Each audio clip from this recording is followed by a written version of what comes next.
Ma'am, what seems to be the issue? That man's been standing there for a while. I don't think he lives here. It didn't look right. All right, ma'am, I'll handle it. Evening, sir. Can I ask what you're doing here? Sure, I'm getting my mail. This is my house. Wait, David. On Maple Crescent, a row of sun-baked houses stood behind an iron gate that sighed open only for the familiar. Each home looked nearly identical: beige stone, white shutters, identical roses. Comfort had been standardized here, and difference was a rumor most residents preferred not to test. Eleanor Pierce lived at number 12. She liked her garden precise, her mornings quiet, her routine undisturbed. She told herself she wasn't nosy, just attentive. Before we dive in, tell us, where are you watching from? Drop your country or state in the comments below. And if you haven't already, make sure to hit that subscribe button, because what's coming next is absolutely unbelievable, and you won't want to miss stories like this. Let's continue. After all, peace doesn't keep itself. She'd built a life around small perfections: freshly brewed coffee, folded linen, the gentle hum of control. Across the hedge, the old Henderson house had been sold. The moving truck came on a Monday, the kind of bright day that exposes dust in every corner. Eleanor stood by her upstairs window, pretending to rearrange the curtain tassel while she studied the newcomers.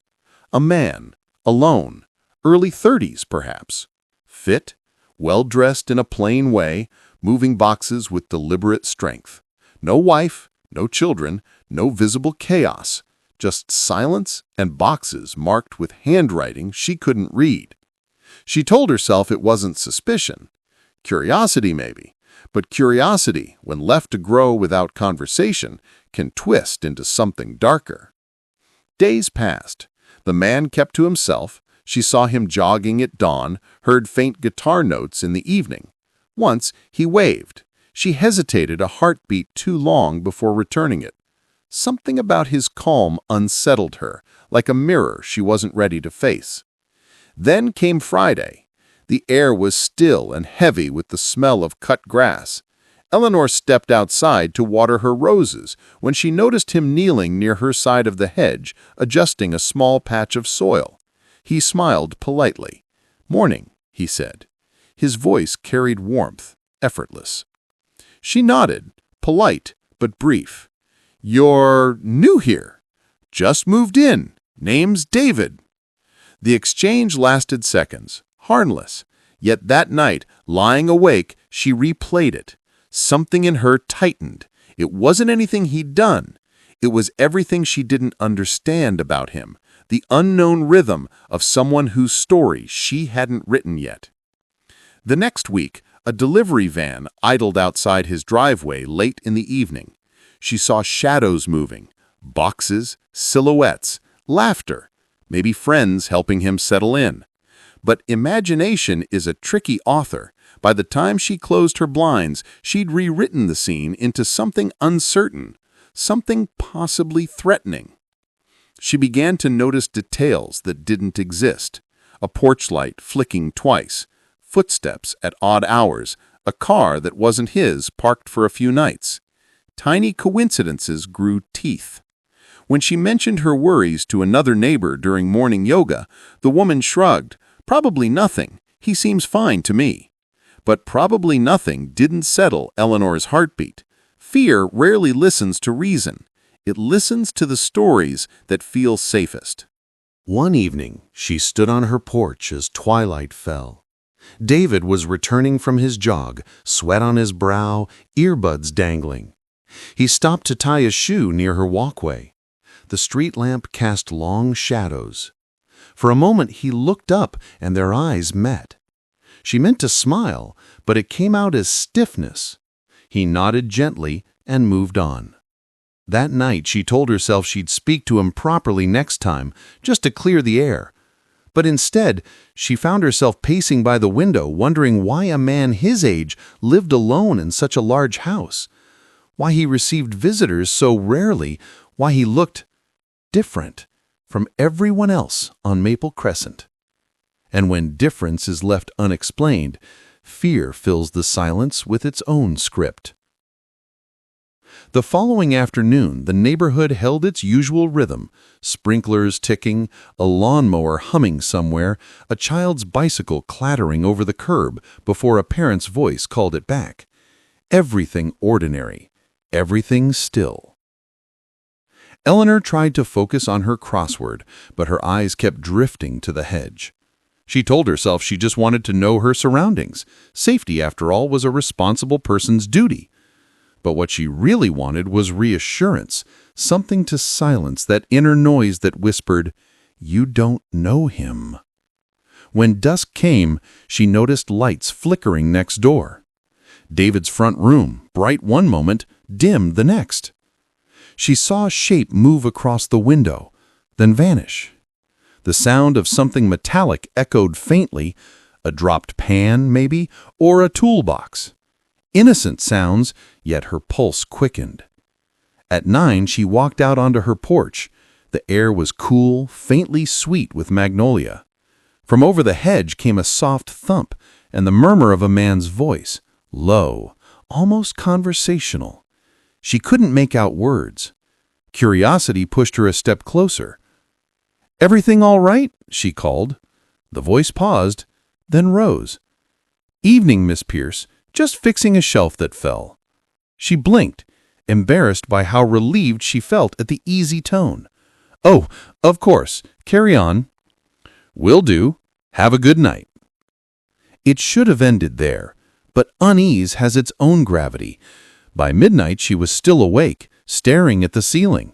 She told herself she'd seen shadows again, someone else near his porch. She wasn't sure. When morning came, exhaustion made her edges sharp. She rehearsed possibilities. Maybe she should talk to the homeowners association. Maybe ask them to check the new residents' credentials. It sounded absurd even to her, but fear doesn't need logic. It only needs permission. 2 days later, a misdelivered envelope arrived at her door, bills meant for number 14. She decided to drop it off herself. It was an excuse to look closer. David answered quickly, wearing a plain t-shirt, eyes still gentle from sleep. "Sorry to bother you," she said, extending the envelope. "This was in my box." He smiled, grateful. "Thanks. The mail here is a little tricky. I appreciate it." For a second, the conversation felt normal. Then her gaze drifted inside. Framed certificates on the hallway wall, a worn guitar by the door, the faint smell of coffee. It was such an ordinary, human space that it startled her. She almost apologized for all the stories she'd built in her head. But she didn't. She just nodded and turned back toward her own perfection of roses and polished tiles. That evening, the neighborhood group chat buzzed about a recent burglary several streets away. Nothing serious.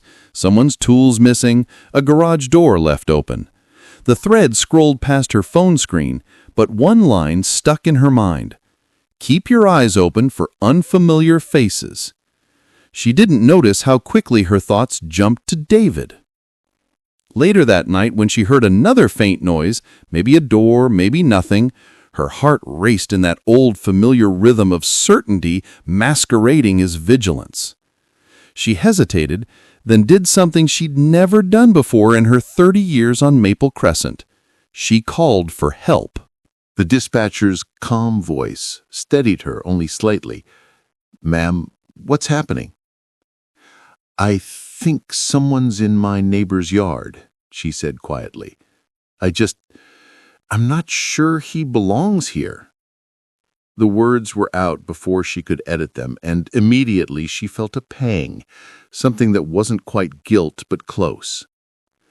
Within minutes, lights flickered down the street, quiet tires over asphalt. 2 officers stepped out. One stayed by the car, the other approached the gate. Eleanor waited on her porch, arms crossed, more to hide her shaking than to appear composed. The officer rang the bell. The door opened. From where she stood, Eleanor saw David's surprise, then recognition. The taller officer laughed softly, shook his hand. The gesture was friendly, familiar. Words drifted faintly across the space. "Sorry to bother you, man. We got a call, but it sounds like a mix-up." "No problem," David said, his tone even, respectful. The officers stayed only a minute longer before heading back toward their car. One of them turned to glance at Eleanor's porch, but said nothing.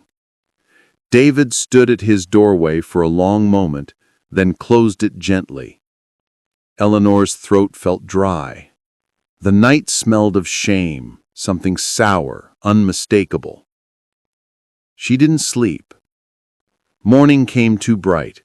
The world outside Eleanor's window looked the same, lawns still perfect, birds still looping between the trees, but she could feel that something inside the rhythm of Maple Crescent had changed. It was quieter, and not in the comfortable way she liked. She poured coffee, but the taste of it turned bitter on her tongue.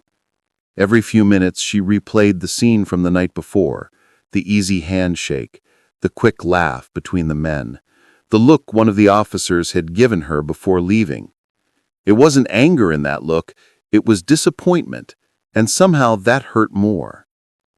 Across the hedge, David's blind stayed closed longer than usual.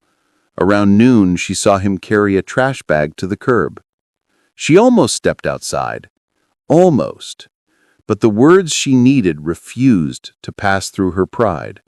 Apologies always sound simple until they have to pass through pride. For 2 days, they lived beside each other in uneasy silence.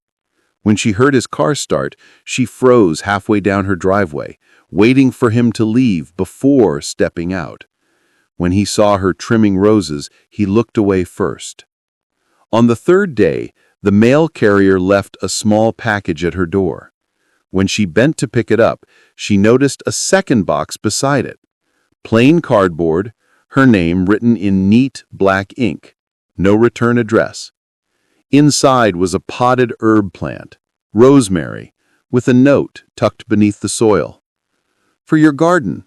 Thought it might like the morning sun on your side." No signature, but she knew. Her throat tightened. Shame and relief tangled together. She carried the pot inside as though it were fragile glass. That evening she stood by the hedge, the air heavy with the smell of rain that hadn't yet come. She heard his footsteps before she saw him. He stopped a few feet away, expression unreadable. "Thank you for the plant," she managed. He nodded. "I thought you'd like taking good care of it." "I'm sorry," she said, words rushing out before she lost courage. "For calling, for not knowing you before deciding who you were." He studied her face quietly. "I figured it was fear. People get scared when they don't know the story." She swallowed. "That doesn't make it right." "No," he agreed, "but it's a place to start." Silence settled between them, not hostile, just heavy, like air after thunder. Over the next weeks, the rhythm of the street returned, but something new grew beneath it. They spoke occasionally about the weather, about the stray cat that prowled the cul-de-sac, about the rosemary thriving in its clay pot. Nothing dramatic, small kindnesses replacing the noise of suspicion. Sometimes, when evening light softened the roofs, Eleanor would catch herself listening for the faint sound of his guitar through the hedge. The notes carried a strange peace, one she hadn't known she'd been missing. She wondered if forgiveness sounded like that, unsteady, human, unfinished. Autumn crept in quietly. Maple Crescent glowed gold at dusk, and the hedges that once felt like barriers now looked almost soft. She found herself leaving the gate unlatched more often, a small habit she never would have tolerated before. One Saturday morning, while she was raking leaves, she heard footsteps on gravel. David appeared carrying a ladder and a smile that seemed unsure whether it was welcome. "Your gutter's loose," he said. "Want a hand?" Her first instinct was to refuse. She had spent a lifetime priding herself on self-sufficiency. But she stopped herself. "Please," she said instead.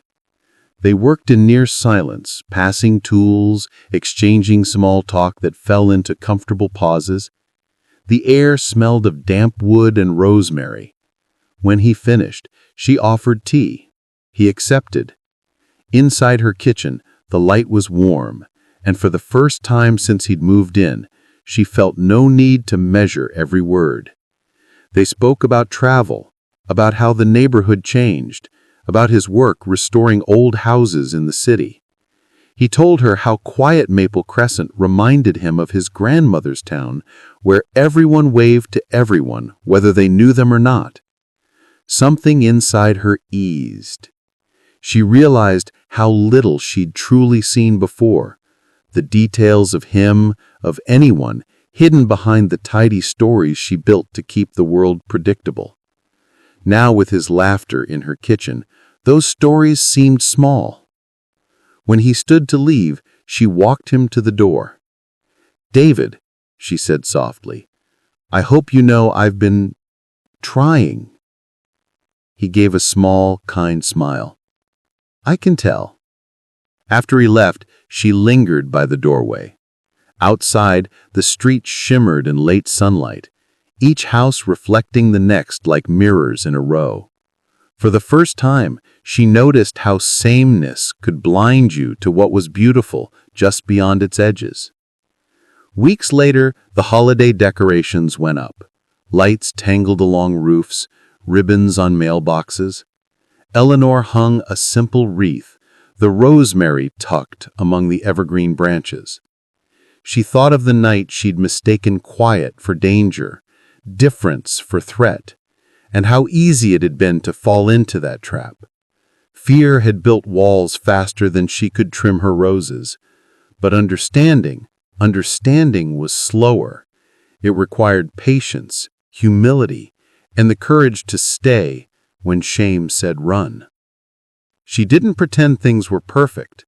Neighbors still gossiped, assumptions still lingered in corners like dust. But every morning she saw David jogging past her gate. He waved, and she waved back. And sometimes that was enough. Sometimes growth doesn't arrive with fireworks. Sometimes it looks like a quiet wave between two people who once stood on opposite sides of a hedge. Fear built that hedge. Small kindnesses pulled it down, twig by twig.